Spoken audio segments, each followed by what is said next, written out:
Well, welcome back to the Ropes Family Podcast. I think we're in episode 70. It's crazy. That's a lot of episodes. It is. We've been knocking them out pretty consistently, back to back to back to back to back. Mm-hmm. This week was actually your idea, Courtney. So why don't you introduce us what we're talking about today? Okay, we're going to talk about faith without works or deeds. Okay. And I came about this because I was reading James. Good. And I read the verse in James 2 that talks about that. And I was like, wait, that's something I don't talk about a lot or think about a lot. So faith without work or deeds. So what are deeds? Deeds. A deed is an action that is performed intentionally or consciously. So you have to be intentional. Intentional. Deeds are intentional. So good works are intentional. Mm-hmm. We can't do good works.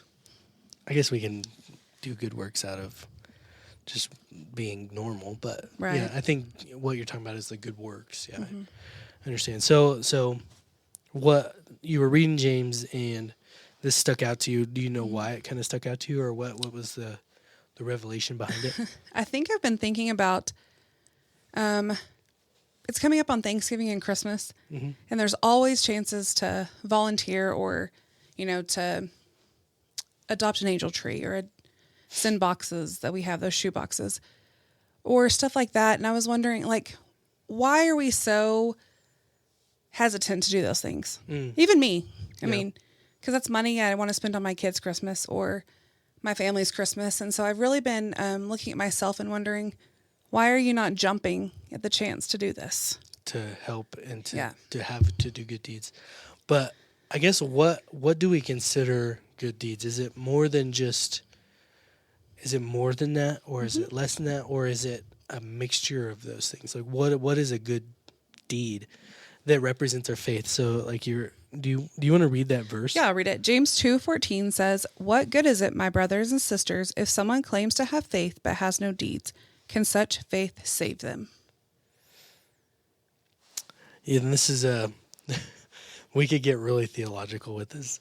And when you told me about this, I was like, don't make it more than it needs to be in the podcast. You go for it. You make it as theological as you want. Well, I mean, you have people on both sides of this, I read a lot about this. It's by grace through faith that we're saved, right? That's in Ephesians.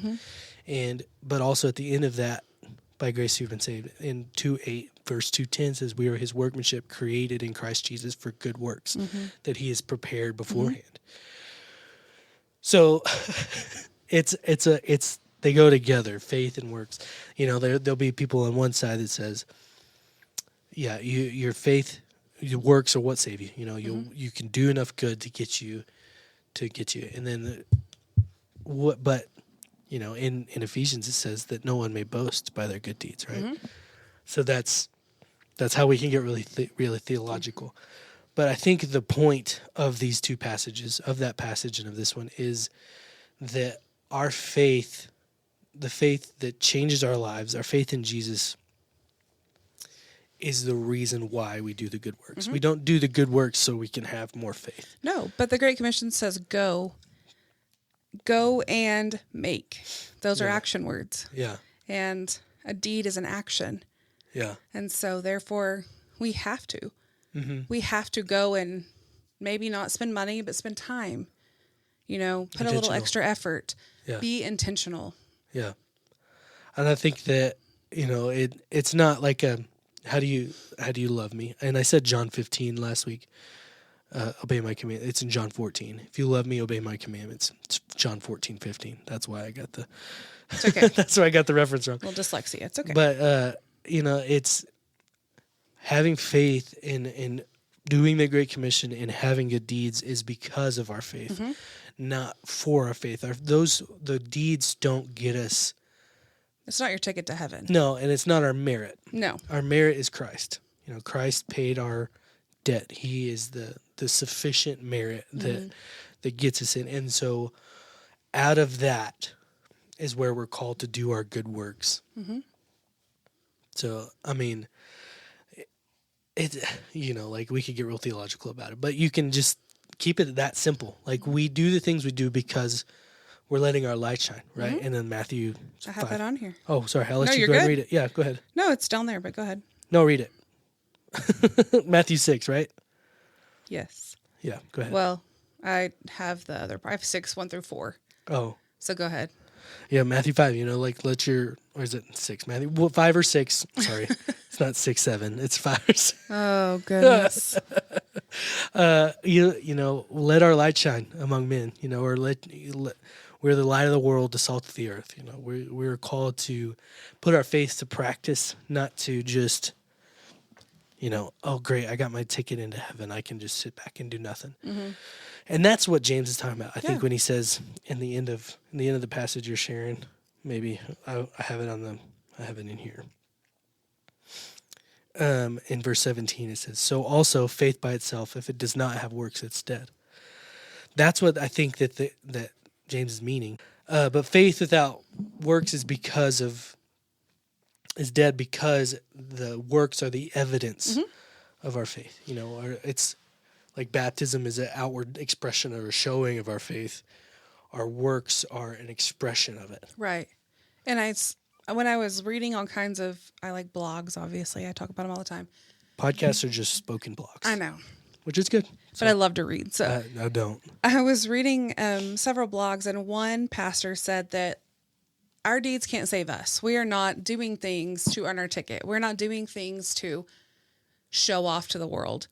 But our deeds can help save others. Because if we show someone love and they're like, why are they like that? Why does that glow come through or whatever? And they start asking questions that can lead them to Jesus. Yeah, it's like through testimony or sharing sharing what God has done in our life. Not just an action through, sharing. Yeah, not just through like actually sharing the gospel, but sharing life or sharing our experiences, letting people see what Christ has done in our lives. That can be transformational to other people. That's true. That's a good point. I like that. So then it kind of gets into the other side here. The kids and I talk about, the kids in my ministry and I talk about influencers a lot. Okay.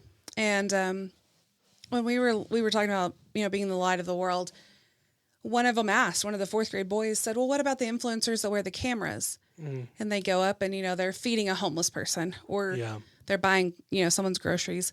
Like, you're not supposed to let your right hand know what your left hand is doing or vice versa. But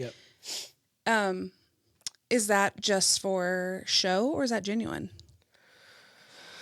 I think there's also been another big point about that come out recently in my algorithm. So Forrest Frank. Just tell me. Oh, I saw that. So Forrest Frank, he came out and he said he did it. Forrest Frank is a massive Christian artist right now, putting out a bunch of great songs. Everything he puts out's like tops on the charts. And kids love him. Kids love him. We love him. We do too. It's trusted music for anybody. My kids love it. Adults love it. It's trusted Christian music. So if you don't listen to him now, listen to him. It's good.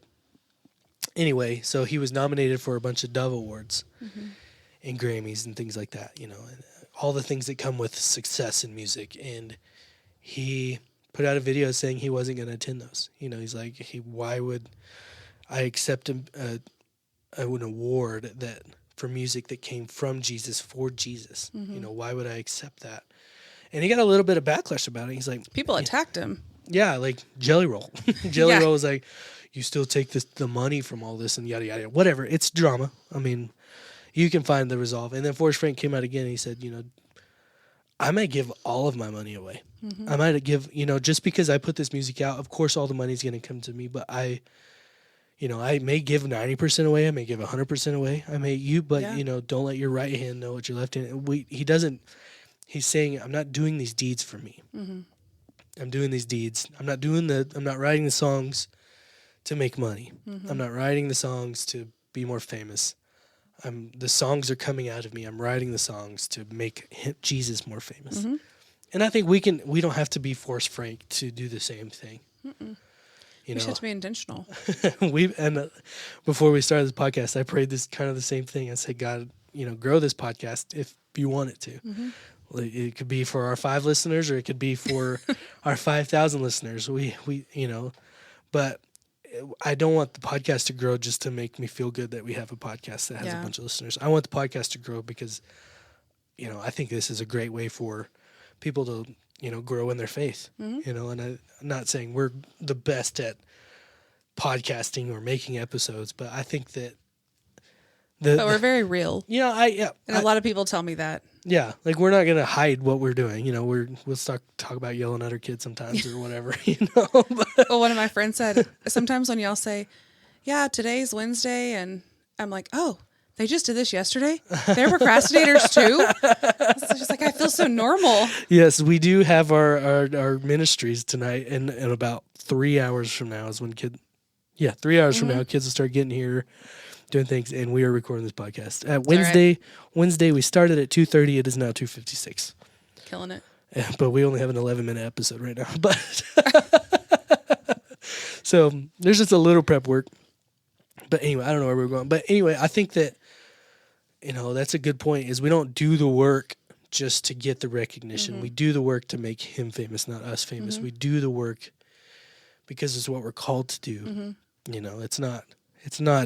It's not about us. And I think that's one thing that this is pointing at too, is humility, because it takes humility you've got to humble yourself to make it not about yourself.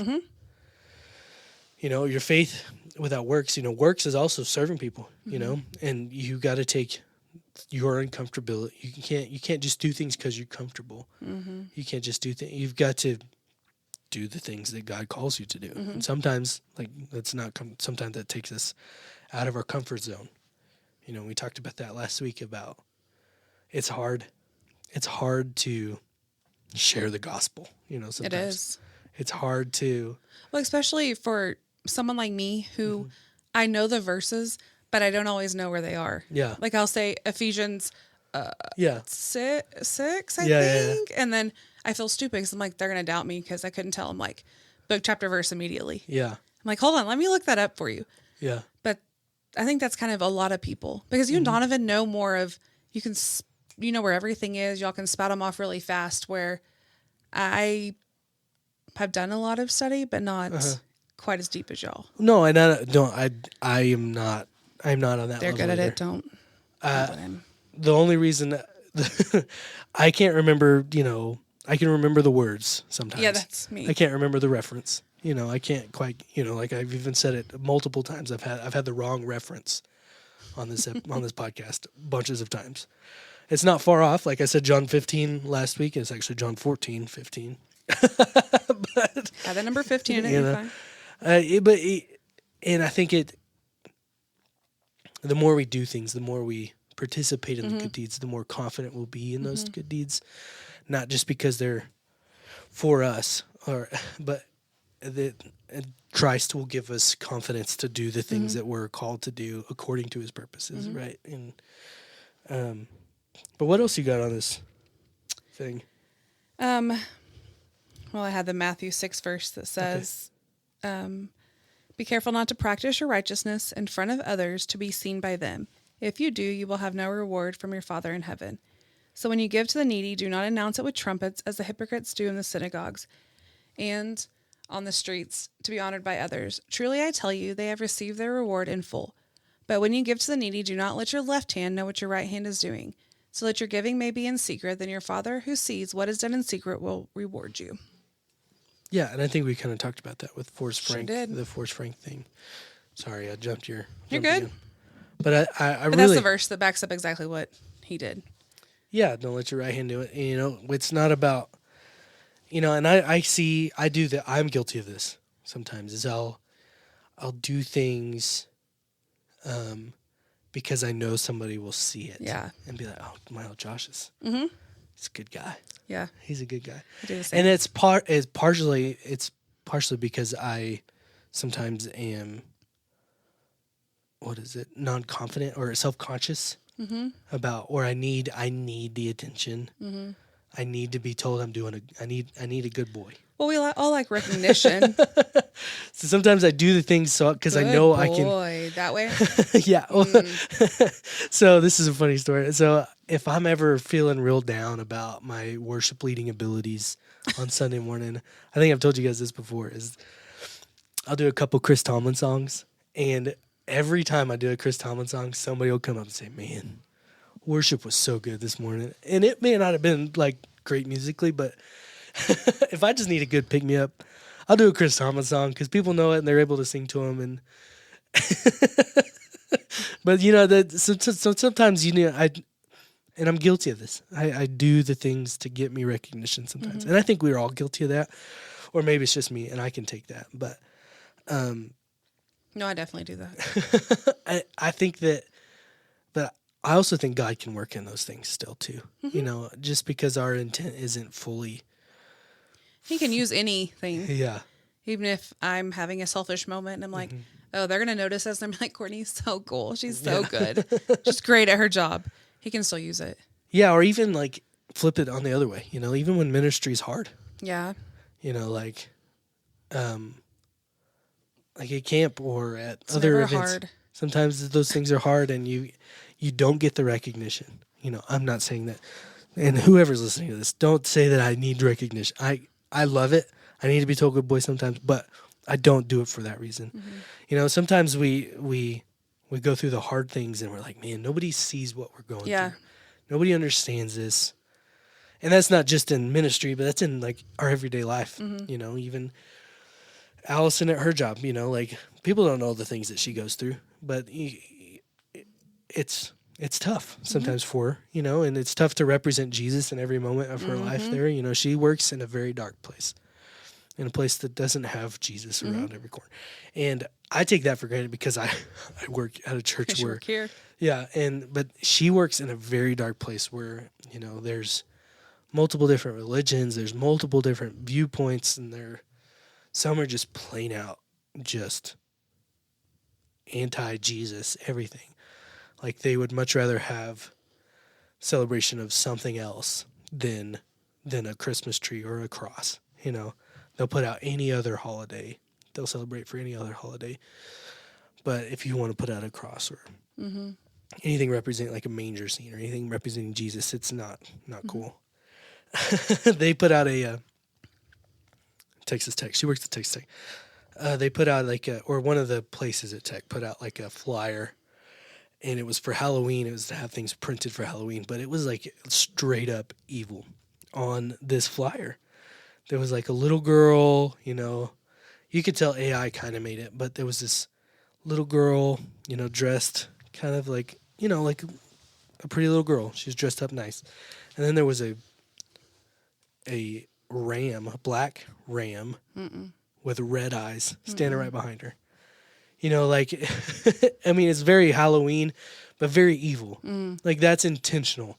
Right. Putting those kinds of things in there, like knowing what those represent to a large majority of Christians, and what those things represent is evil, and she works around that, and it's tough to take to sometimes to still be intentional about your faith in those things when you know that either you're going to get made fun of or they're just not going to get completely why disregarded. Yeah. And Allison struggles. She's really good at this. She struggles with the outcome, but she's really good at intentionally living out her faith in that kind of environment. It's not going to sway the way she thinks. It's not going to sway the Savior that she has. It's not going to sway it. I mean, but it is hard sometimes to live out the good deeds that Christ has called us to. She's just a good example of that. And I know you're listening, babe. I know I'm getting some brownie points. He's sucking up. But I really think like that's a good example of that. And I think that people that don't work at First Baptist Church Ropesville can still they go through things like that, and I think I probably do too here at the church sometimes. But they go through listeners. You guys go through things that are tough sometimes, that aren't but you still have the opportunity and the call to live out your faith through good works and through good deeds. You got anything else? I have a family challenge. Awesome. What is it? Look at me go. Look at there. I just intentionality is just what I'm focused on right now. Good. for myself. I like that So word. do something intentionally this week to share Jesus with someone outside of your family. Yeah. And I will say Monday night at Women's Bible Study, or I think that's what they call that. Daughters of Grace. What he said. We made sugar scrubs. Okay. And Amber did a lesson with it, but she also had us make one for ourselves and then take one to give to someone else. And I thought that is so intentional. Yeah. Hey, I made this for you. You weren't there. You have no idea like I made why. this for you. I don't know where that came from. I don't know. It's in a YouTube video. It's funny. Sorry. Go ahead. I was interrupting my flow here. So sorry. Go back to it. But I think that's such an intentional thing to hand that to them and be like, I thought of you. That, I mean, when I handed it to my friend, I didn't like give her a lesson. Just told her, we did this and I thought of you and just thought, this will bless your day. Yeah. Brighten your day up a little bit. Yeah. I mentioned to Allison, I said, you think, because she made the extra one or whatever. I said, think of somebody that you wouldn't normally give that to. I was just challenging her to do that. I'm not being like, I wasn't pastoring her at the moment. Now he's not sucking up Allison. She loves it when I pastor her. I bet she does. I said, just think of somebody that, she's consistently running into foreign students, like students from Iraq, students from Bangladesh, or even transgender students. She's consistently running into people of other type of culture that she could say, hey, I made this for you. We made this at church at our Bible study, and that would just maybe open a door for, the being gospel intentional. to be shared. Yeah, to be intentional. I don't know if she did. I don't know if she just gave it to another coworker, which is still good. It still has the same effect. Still intentional. I said, think of somebody, or make another one and give it to somebody. Those are good ways to. But as far as a family, how could our families do this intentionally? What's something? Halloween is next week, or fall festival, whatever. That could be an intentional way of bringing somebody to a church that wouldn't normally come. We got hot dogs. We do. Hot dogs next Trunk Wednesday. or treat, yeah. Yeah, trunk or treat. 6 to 7:30. 6, 7. No. I would never make anything 6 to 7 just because of that. 6 to 7:30. Yeah, 6 to 7:30. That's a good way. Maybe not like it's at, I don't know. That's a good way to bring somebody to the church that hasn't been in a while. It's a little bit more loose. It is. But it still shows the love of Jesus. Like we're still out there talking to people, making connections. Yeah, it's a good thing. It definitely is a good thing. And then another way that you can be intentional is, I don't know, going for a walk and talking to your neighbors. Just being intentional about what you do or where you are or what you believe. Incorporate Jesus in those conversations. Or at the grocery store, hold a door for somebody. Do those things. Just do the work of Christ, whatever that is, wherever that may be. That may not be putting them behind the A-pillar of your car, so you don't see them on the side of the road begging for money. Maybe you can look at that person. I struggle with that a lot. I'm real good at like, oh, they're just too far away. I can't, by the time I get up there, it's going to be a green light. Or I just can put them behind like where the windshield and the kind of behind the mirror. I can kind of put them there so they're out of sight, out of mind, or I can come up with a reason not to. The docks is right there. They're just going to go over there to the docks and get something, or what. But it's not our call to police the things that they do with their resources, the help that they get. It's our call to help, and help as much as you can.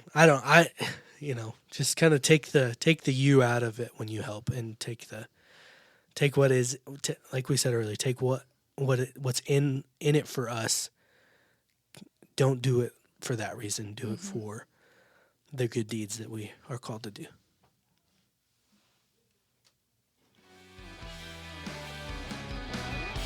All right, and that's all we got this week.